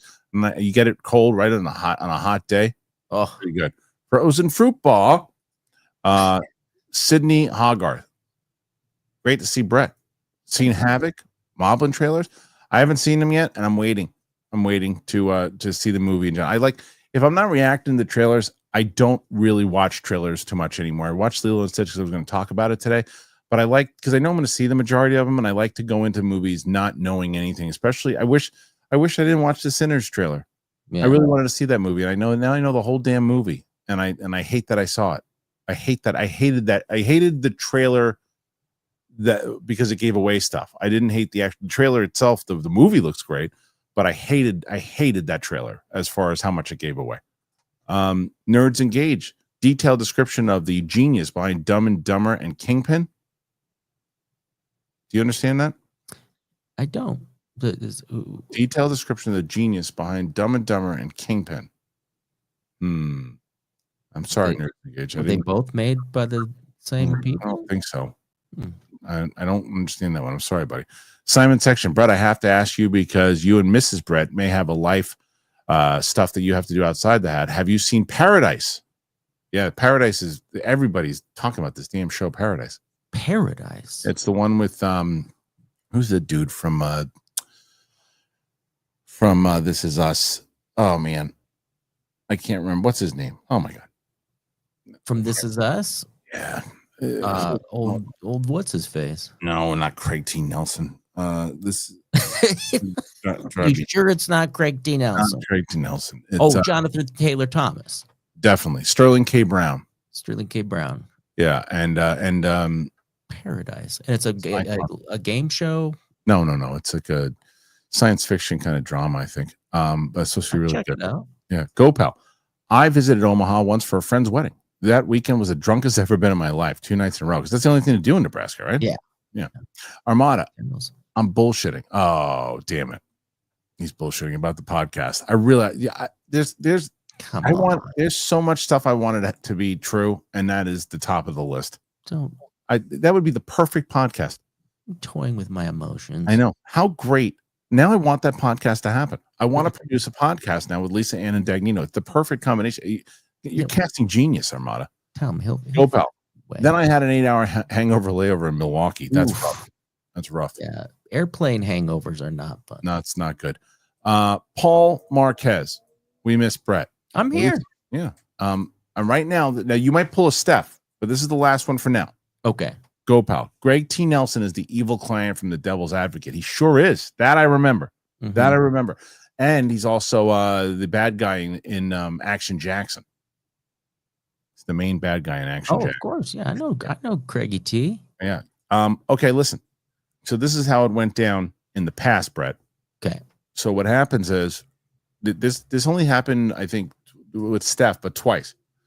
Right before we were about to sign off, she was considerably out of the lead, and then the audience wouldn't let her sign off. They kept asking questions, and then she wound up like crushing it and winning it. So you were at 62 right before we were going to sign off, but Paul Marquez comes in and says, "We miss you, Brett." Gregory Dobb says, "Cheers, Brett. Good to see both of the cool studios." Thank you. Which Brett designed both. Simon Section, Craig T. Nelson. He's Secret Service, not a coach. Yes. And then Paul says, "Welcome back." Thank you. So, audience again, not letting you go. 65. So if they get you to push you to 20 more, you come back and you win. But I'm sure they're clamoring to know what kind of show I'm going to do for my channel. Maybe ask me that. Well, didn't you say that? Didn't you say that? Did you shoot that link in the thing? I did. I put it in there, and I'll put it in the description. But Victor Jarity, hey Brett, tell Kristian about a runza. The hell is that? Runzas, man! It's like a little meat pocket. It's breaded. I make them myself, actually. I make a healthier version, but yeah, it's got like cheese, ground beef, cabbage. So good. Not eating that anymore. Been back on my diet. Paul Hitchcock, excited about the new peanut butter trilogy coming to Prime? Oh yeah, that's the is it a Paul Blart? Is that Paul Blart trilogy? I guess it's my favorite. People abbreviate all the time. I think it's Paul Blart. Do you think it is? Yeah, because they made 2. Maybe they're gonna have a 3rd one come out on Prime. That's my guess. I do not think it. I think you know who's gonna be in it. I think peanut butter was a better guess. Yeah, Craig T. Nelson. Go pal. Do you remember the sculpture they had to digitally remove from Devil's Advocate? No. What did they have to digitally remove? Tell me. Did it have a Weens on it or something? Maybe. Okay, let's say Paul Hitchcock Weens. Yeah, the new PB Amazon trilogy. Big Boys 2, ready for business. Peg Boys 3, never again. Okay, one more time. That was the best. I can't. Wonderful callbacks, too. I tell you, I will go back. For people who don't know what the hell he's talking about, go into, there's a playlist on the channel, and it's called the Hardest Times I Ever Laughed, and watch the Peg Boys one. It is the funniest damn thing that I ever. That was you. You remember the line that got me? You remember the line that broke me? Ready for action. Right? Oh, open for business. Open for business. No, open for business. That I'll go back. I revisit that, but I revisit the Santa Claus one often, and then Mrs. Garrett. Those are the ones that are off us. One of my faves was Roxy saying, the show's, made for kids. So, and she paused and I go, so it's harder to masturbate too. Yeah. Oh yeah. And people were like, people lost their minds in that one. Why would you say that? Yeah. And the other one was, what the hell was the other one? Oh, what he do, Kanye? Oh, Kanye was a good one. No, and we said Mrs. Garrett, right? Mm-hmm. We said Mrs. Garrett. Yeah, I think we said Mrs. Garrett. Mrs. G. Yeah, they called her Filthy G. Oh, and the Munsters. Oof. Munster show. Okay, so here's one. Go Pal. There was some sculptures they didn't get proper rights for, and had to take it out the second pressing of the DVD. Oh man, somebody's getting fired for that. This is one I miss. Nathan Stowe. Hey, Ronnie. Oh, the surface or Tom's penis. Now, penis. You remember what movie that's from? That. Oh, now that you asked me, it's Spies Like Us. Nope. Hey, Ronnie. Hey, Ronnie. Zach Dolphins or in lab coats. That's the only thing I can think of. Yep. Golly. Do you remember who delivers it? It's John Candy. Right. John Candy, and it's Schitt's Creek, who I can't think of his name, right? Splash. God dang it, man. Go Pal, a bunch of writhing demons or something. Interesting. Which then Mearsum says, go, Brett, go. Brett, you are 10 away from winning this thing. Well, not winning the week, but at least beating them yesterday. 10. Victor Jardy, I sent you a super chat before letting you know my wife got pregnant after Joy Mode. The kid is now here, and his nickname, and I nicknamed him Big Balls. My wife was so confused. Thanks for all you do. Thank you, Victor. And congratulations. I don't know if that's true or not, but if it is true, it's an amazing story. Bradley Butler. My wife and I are watching Sopranos for the first time. It's been delightful to see young Gandolfini in Daredevil. Have a great day, wise guys. Yeah, his son is in Daredevil and Born Again. I love him in it. He's so good in it. Yeah, I'm glad that you guys are watching that for the first time. Both of you watching it for the first time? That's amazing. That's cool. Yeah. Support from DJ Case. Thank you. Support again from DJ Case. Andrew Kavolka. Are you looking forward to the Hans Zimmer and Friends movie? What's your favorite Hans Zimmer score? I have a lot. I mean, my favorite is definitely, it's like Time. But my favorite score in general, I'll tell you, my favorite album that I like to listen to is him live. His live stuff. I actually liked Time Live is a great piece of music, but I saw him in concert once and it was amazing. But favorite score, I mean, Deception's pretty damn good. I have to go through a ton of them, but that's probably my favorite piece of music. Brett doesn't know. Brett doesn't. I think Peg Boys 2, Ready for Best. Peg Boys 2. He was good in that one. Corn Emperor. Anyway, we can get Kate on. I miss her dearly. I miss Kate too. The problem with Kate is that she works all the damn time during this time. Yeah. It's just too hard. Day napper. How long has it been since you had a whole large pizza by yourself? It's hard for me to crush 8 slices and not feel guilty about myself. Like 8 slices, especially New York pizza. I haven't really done it. I've gotten close. I've knocked out 5 or 6 with people looking around going, where's the rest of it? I could, but I hold back at this point. Right. But my wife, and again, forgive me, but the kids like it. We got Domino's, and she almost killed an entire medium thin crust. And she's like, there's not that much. She's right. And I'm like, no. It's like that. But I'll tell you, when Brett's coming here to visit, hopefully in April, right? Yeah. We're gonna go, that pizza place that I took you to, the Burrata Slice. Yeah. Sarah is in love with it, and they opened one near his house, and now he's like friends with the owners. Oh, yeah. So good. Jake Akivetta, what's up, Jake? Hey, my favorite idiots. Love you, Brett. Here you go. Jake loves you. Corn Emperor. Brett's the next to do the rewatch DCEU. Well, we did talk about it when Brett comes here in April. He's going to do some movie reactions with me for sure. So we'll find one or two because we did It'll be as good as the Elemental, Elemental. and we did the Monsters too. Yeah. I didn't even realize it. You know what? Hey, Luke, did we add the Monsters reaction to that playlist? And did we should do shorts for that. We should do a few shorts for cut some shorts on that. Well, my 2 million plus reaction to the Elemental trailer is still the biggest thing I've ever been in. It's hilarious. All right, so you got Brett. You are tied right now. You're tied with Mike and Roxy. Good job. Day Napper. Brett, what's your last tool purchase? I bought a crimping tool for Ethernet cables. I've been putting ends on Ethernet cables. I swear to God, if you beat Mike and if you win the whole week, I'm going to be very excited. Gregory Dopp, Kristian, make me number 8. I like Venom. I know it's not going to get a commentary. I know they should have went with Spider-Man elements in Venom. Yeah, I know. Look, like I said, for me, I think I like the third one even better than the first one. I know that I'm on an island, but it would probably go. I think 1's the better movie, but I enjoyed 3 more, so it'd be like 1 and 3, and then 2. But I just don't know if we watch those, if anyone's going to care. I mean, maybe I'm wrong. I just don't know. Corn Emperor, woohoo! Brett rewatch, yeah, that's going to happen. It's going to happen. Go pal, Brett. What kind of guitar does your son play? It's very sweet. He plays my old Epiphone, which was a lower end model of the Gibson, but he's tried other guitars and borrowed from people. He goes, no, I like this one. So it warms my heart that the kid plays it, and he's killing it. He's barely played for a year, and he's killing it. He learns a new song every day. It's Trey Davis, Roca, Mikey, Coy, and one Twitter. Gotta go. Who are you picking? Oh, who's got to go who's got to leave Twitter? Who's the worst out of the 3, Mike? Well, I shouldn't say that as fast. Yeah, I would say Mike. I would say Mike first, Roca second, and Coy third. Yeah. Corn Emperor, I can't wait for the Brett shorts. Thank you. Yeah. So yeah, you're gonna be doing that. You're gonna be doing your channel. Currently, Brett, you're at 88. So you're in the front seat right now. Oh, naturally. You're in the front seat. So now Steph's in tomorrow. Oh, wait, now you're one more up. Okay.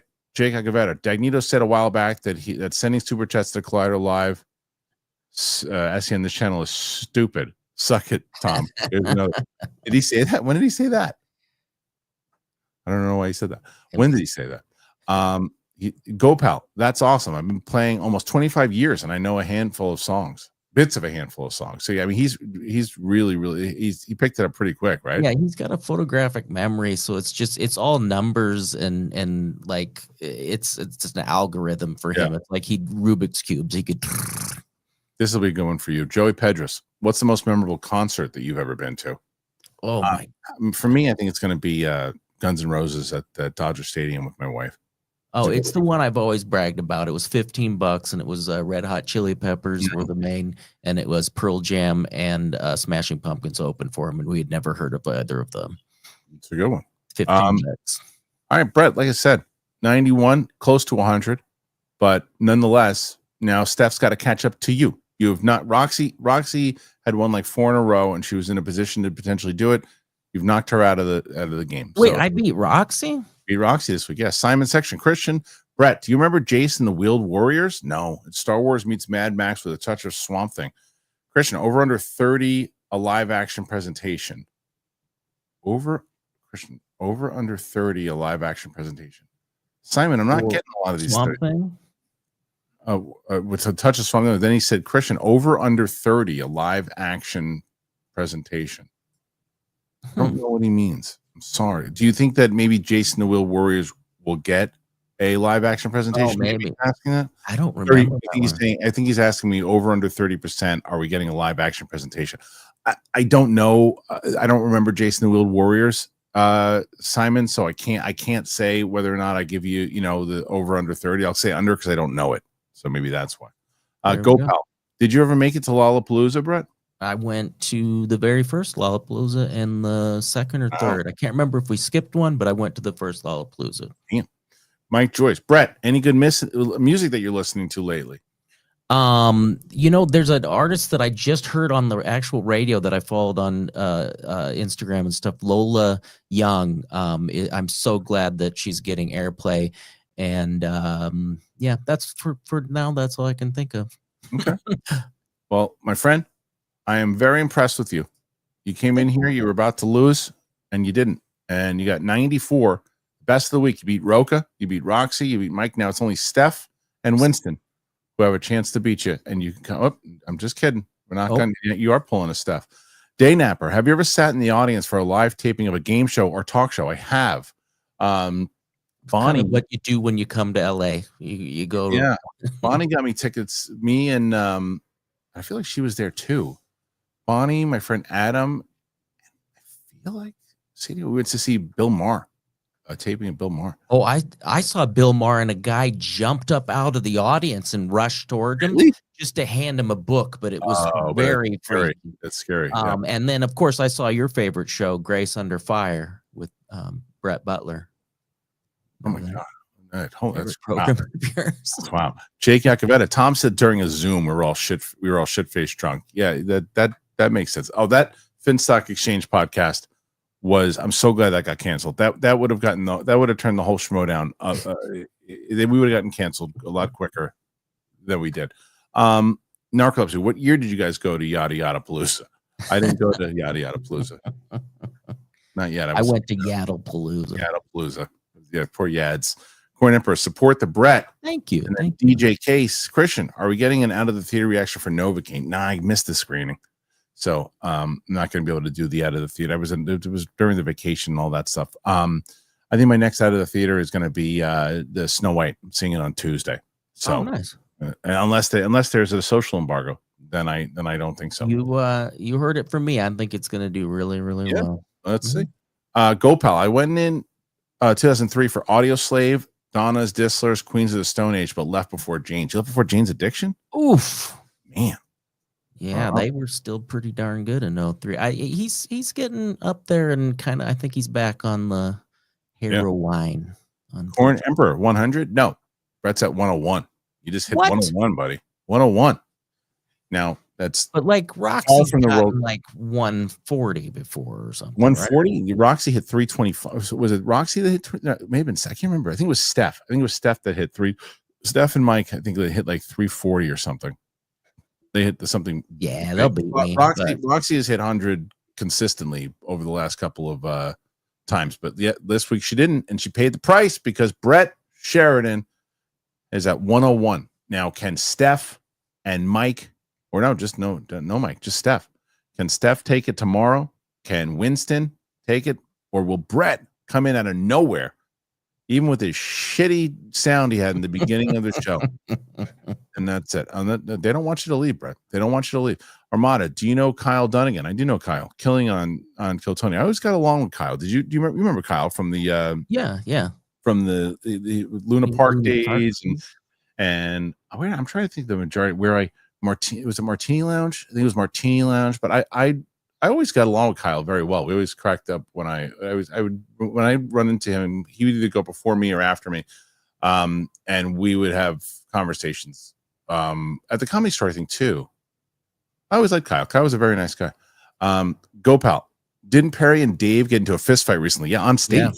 Stage. That I saw that.